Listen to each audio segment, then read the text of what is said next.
Gracias a los organizadores para que el comité coordinador, a quien represento esta tarde, pues tenga ocasión de exponer en qué situación está, de dónde viene y posiblemente hacia dónde va en el futuro. Para mí es una doble satisfacción porque hablo desde mi casa, o sea, yo trabajo aquí en este edificio físicamente y hablo para lo que era mi casa. O sea, ahora he tenido ocasión de recordar, viendo a José Antonio Souto, pues que a principios de los años 90 tuve el honor de dirigir la primera unidad de investigación que se acreditó como unidad mixta de España, que fue la Hospital de la Nieve, y al poco tiempo, pues no sé si fue el honor, pero sí el trabajo de redactar de mi puño y letra los estatutos de la segunda fundación de apoyo a la investigación como en Andalucía. La primera fue la Reina Sofía Cajasú y la segunda fue la del Hospital de la Nieve. Y os cuento esto porque han pasado 20 años, no sé, mucho. Y lo que os puedo confesar es que en absoluto las personas que en aquello entonces estábamos al frente de la unidad de investigación y de las fundaciones podíamos imaginar lo que esto iba a llegar a ser, ¿no? O sea, la complejidad, el número de personas, la calidad con la que trabajáis, pues por supuesto era inimaginable. Yo tan solo contaros como anécdota que durante 5 años, ¿no?, que era responsable de la Fundación Virgen de las Nieves, la fundación, aparte del patronato, ¿no?, cuando nos reuníamos, pues era una administrativa a tiempo parcial y yo, que era su director de investigación, a tiempo parcial, y no había más. Eso era toda la fundación. Evidentemente, cualquier parecido con la situación actual pues no tiene absolutamente nada. Bueno, pues yo voy a comentaros, como ha dicho Bebé, la situación de los comités de ética de investigación, fundamentalmente el comité coordinador, pero también por extensión a los comités de centros, lo que hasta hace poco conocíamos como comités locales de ensayos clínicos, y para ello recordar muy brevemente cuál es el marco jurídico que se ha visto fundamentalmente afectado por la necesidad de transposición de normas de la Unión Europea, quizá la norma más conocida por todos y la más importante en cuanto a la transformación en el mundo de los ensayos, pues fue la directiva del 2001. También ha sido muy importante para los comités, por ejemplo, en todo lo relacionado con archivos y demás, la directiva del 2005, que fue traspuesta tanto por la Ley de Garantía como por sendas órdenes posteriores, y ha pasado un poco desapercibida, pero va a tener importancia una comunicación de marzo del 2010 de la Comisión, que va a dar lugar en los próximos días. Cuando digo días, a lo mejor se convierte en meses por la situación de elecciones en las que hay actualmente. Va a dar lugar el primero de los cambios del Real Decreto 123. Digo primero porque van a ser 2 seguros y posiblemente 3 en cadena, uno detrás de otro. El primer cambio del 223 viene obligado por esta comunicación en el sentido de intentar simplificar un aspecto complejo de la gestión de los comités, como es todo lo relacionado con el conocimiento de las reacciones y acontecimientos adversos, y por otro lado la gestión de las enmiendas relevantes. Hay un intento importante a nivel de toda Europa de simplificarlo y bueno, pues la solución que se va a dar aquí en España a mí no me parece la más adecuada, porque va a consistir en centralizarlo todo en el comité de referencia y bueno, pues posiblemente alivio de carga a los otros comités participantes, pero posiblemente genere problemas de conocimiento de aspectos importantes del ensayo. A nivel español, pues a veces se desconoce que la primera normativa en materia de ensayos no fue del Estado, sino como en tantas otras cosas fue del INP, que mediante 3 circulares, ¿no?, reguló, yo diría que prolija y extraordinariamente bien lo que es ensayo. En aquella época tenía solventado cuestiones que hoy día siguen siendo problemas, ¿no?, como el límite o no de retribución a los investigadores, la compatibilidad con otros proyectos de investigación, el número límite de ensayos, relación de ensayos con listas de espera. Bueno, pues eso el INP a su forma evidentemente lo tenía resuelto. No reguló los comités porque únicamente bastaba la autorización del director del centro para que se pudieran hacer. Posteriormente el decreto del 78, que fue la primera norma a nivel estatal, reguló los ensayos clínicos, pero no reguló los comités. Y empezaron a funcionar a principios de los 80 ya, en algunos hospitales ya lo tenían, ¿no?, pero empezaron ya de forma sistemática, pero más bien fue por que el INSABU de 1980 reguló lo que eran los indicadores y lo que eran las comisiones de calidad que se llamaban entonces se requería que, entre otras muchas, victoria, mortalidad, pues hubiera comisiones de investigación y comités de ensayo. Todos los hospitales grandes pues disponían de esos comités de ensayo, pero sin ninguna regulación posterior. Fue realmente la ley del medicamento y su desarrollo mediante el decreto del 93 los que regularon la composición y las funciones de lo que pasó a denominarse como comités éticos de investigación clínica, que posiblemente el nombre de luego no era muy afortunado, y de ahí su actual cambio. La norma que seguimos vigente y que cambió el 561 pues es el decreto 223 del año 2004, que todos conocéis, que regula en el resto de España lo que aún a día de hoy se sigue conociendo como CEI, como Comité Ético de Investigación Clínica, y la ley de garantía no la modifica, aunque sí hemos tenido por esa transposición de la directiva del 2005 dos órdenes posteriores, y el gran cambio en cuanto a denominación y funciones viene dado por la ley de investigación biomédica, que nos dice que no ya cualquier ensayo clínico, sino cualquier proyecto de investigación sobre seres humanos requiere el informe del Comité de Ética de la Investigación. Lo cual conlleva importantes problemas de transformación. Por un lado, en una transitoria dispone que hasta que no se regule seguirán funcionando los actuales SEI del resto de España, y en Andalucía, pues como ha pasado en otras ocasiones, pues se ha adelantado a la norma estatal. Otras normas que regulan el tema de los comités han pasado muy desapercibidas, son muy recientes porque se han introducido en normas que a priori nada tienen que ver con la investigación biomédica, como veis con el Real Decreto de Ley sobre control de gasto público, de autónomo y demás, y un Real Decreto de Ley de la Fuerza y Cuerpo de Seguridad. Bueno, pues en esos dos Reales Decretos se introducen normas relacionadas con los ensayos y fundamentalmente con la nueva regulación y muy diferente del silencio administrativo, que pasa a ser positivo con carácter general. En Andalucía, pues la primera norma fue un decreto del 94 y posteriormente, para adaptarse a la directiva europea, un decreto del 2002, que fue el primero de España, con el consiguiente problema de que después, cuando salió el 223, pues había algunas cuestiones que no casaban del todo. Y este decreto del 2002 se caracterizó, primero porque le dio una nueva denominación, pasaron a llamarse comités locales de ensayos clínicos, y además creó el Comité Autonómico de Ensayos Clínicos, al cual pues, tengo el honor de pertenecer desde su inicio. En ese decreto también se regularon lo que coloquialmente todo el mundo conocía como los comités de ética asistencial, que en algunos aspectos integraba funciones de lo que venían siendo las comisiones de investigación. Entonces nos encontrábamos con una situación que, en cuanto a proyectos de investigación, tenemos una dualidad de órganos, las antiguas comisiones de investigación, comisiones de ética, investigación sanitaria, y por otro lado los comités de ensayo. Además, muchos órganos financiadores, cuando se trataba de investigación en humanos, pedían, independientemente del dictamen que pudiera dar las comisiones de ética, el dictamen de los comités de ensayo. Bueno, eso dio lugar a que en Andalucía seguimos teniendo una estructura mixta. Tenemos por un lado un comité,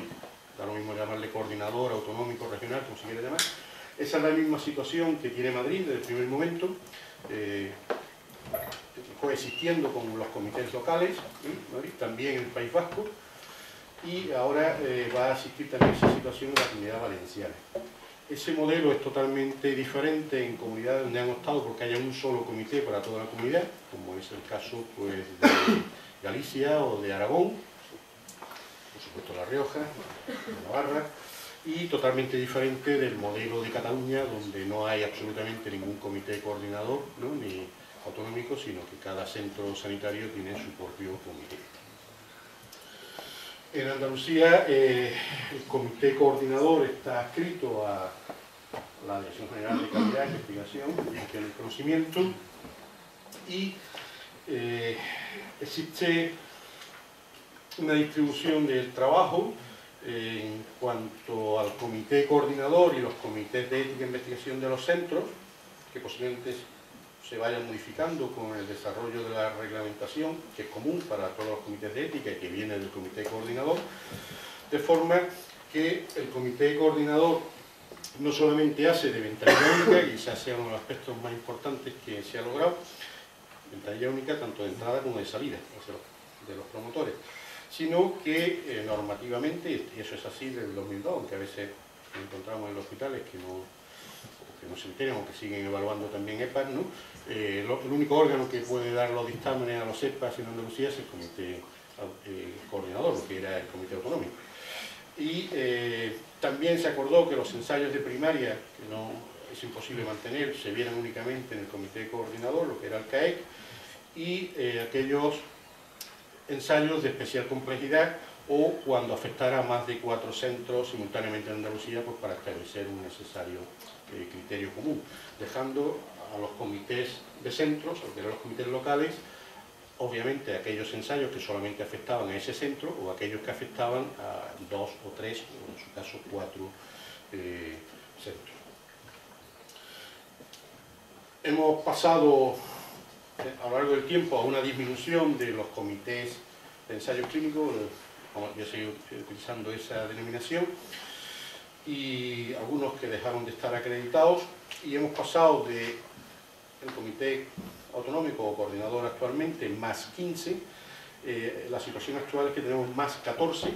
es decir, ahí vemos cuál es la situación actual de los comités de ética e investigación que están acreditados por provincia. El único cambio sustancial se ha producido en la provincia de Granada, donde se han fusionado los dos comités que existían, ¿no? Y hay ahora un solo comité para toda la provincia. En el resto de las provincias, aún manteniendo la adscripción a los mismos hospitales donde estaban, pero también se han integrado, como sabéis perfectamente, distritos e incluso en algunos centros otras estructuras como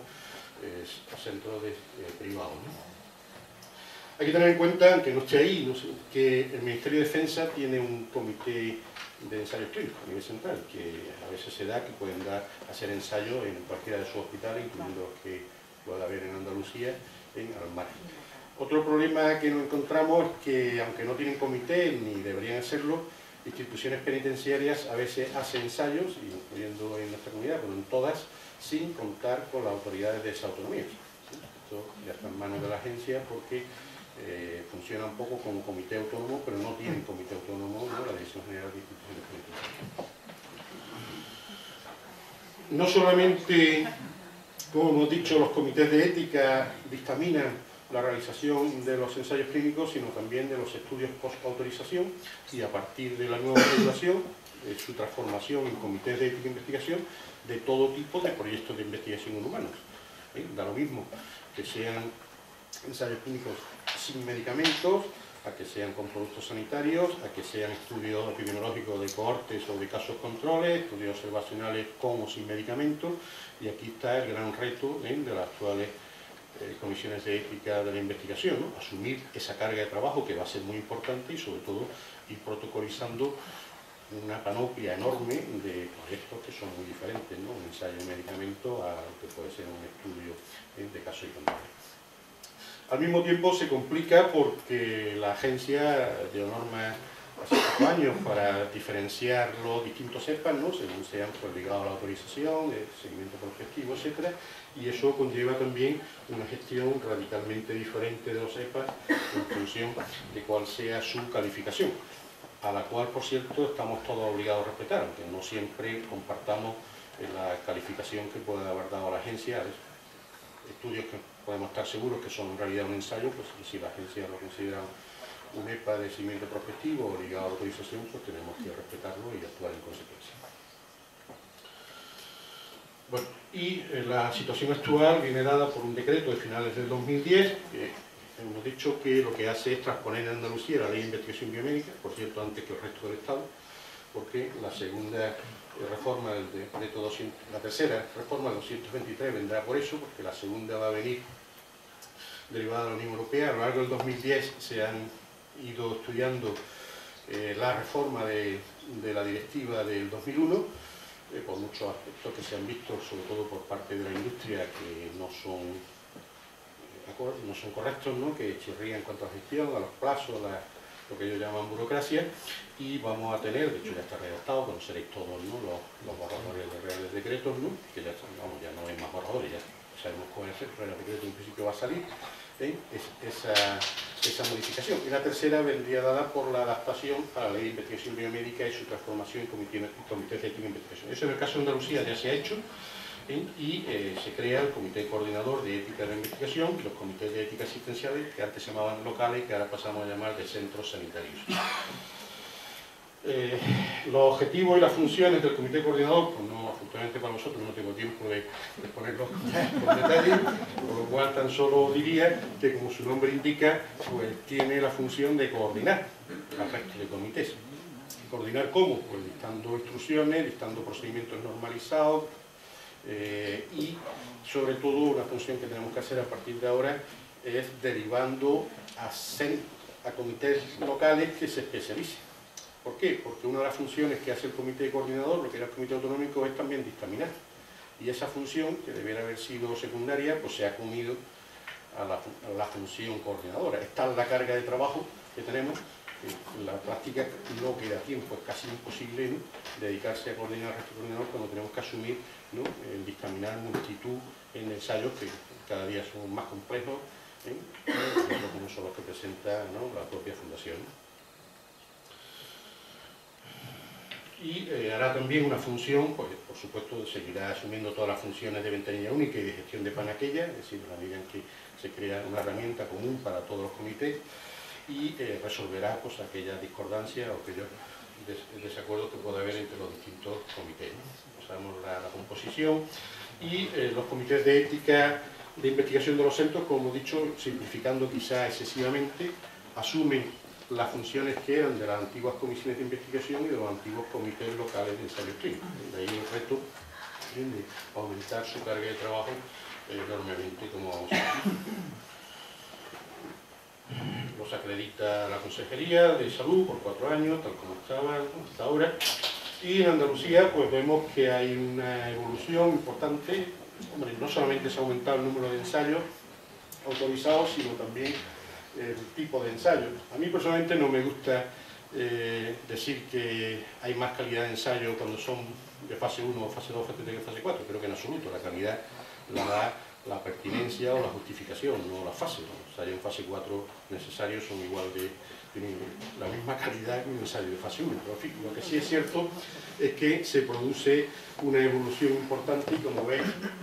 en esa diapositiva, pues cada vez tenemos más ensayos en fase 1, fase 2 y fase 3, y cada vez tenemos menos ensayos en fase 4 en Andalucía. Y por especialidades, pues sigue siendo fundamentalmente oncología, seguida de neurología y de enfermedades infecciosas, por aquellas especialidades que acaparan mayor número de ensayos. Como todos sabéis, para realizar un ensayo hace falta 3 llaves. Siempre hace falta 3 llaves que abran, que es la autorización de la agencia, llave más importante. La segunda es el dictamen de un comité de ética de investigación, y la tercera llave es la conformidad a la dirección del centro en el contrato. Si falla una de las 3 llaves no se puede hacer, y a veces nos encontramos, quizás por una interpretación interesada de la norma, que si la agencia autoriza el ensayo, lo autoriza para un centro donde su comité lo haya dictaminado, y la dirección del centro lo autoriza, se piensa que ya está, que es correcta esa realización del ensayo de Andalucía. No es así, no es así si no hay una autorización del comité, que en cuanto a funciones de ventanilla única de salida la asume el comité coordinador. Mucho más para el tema de los EPAs, donde también hace falta la triple llave, que en el caso de la agencia es media llave, porque no, digamos, no pone, hace unas funciones de solamente de conocimiento más que de autorización. Los criterios que deben utilizar los comités de ética para evaluar y aprobar en su caso los ensayos, pues son los que dispone